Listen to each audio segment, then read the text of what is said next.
Ayan, lumalaki na yung aking mga strawberry. Ano, hindi ko alam kung tatanggalin ko siya dito.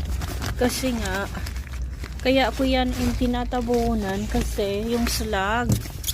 Minsan. Pero pag lumalaki na siguro, kasi ay gusto ko lumabas siya ng maraming bulaklak para maraming strawberry siya.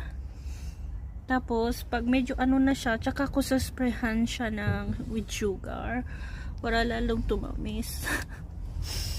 Yan, ganun. Yan. Ito lang yung ano ko ay seedless, yung mga seeds kung saan no. Pero ita-transfer ko siya pag ano na, pag okay na yung lahat. Isa pa lang yan. Alam mo, pwede ko na siyang kainin. Pero bukas na lang may kasi nakabili ako.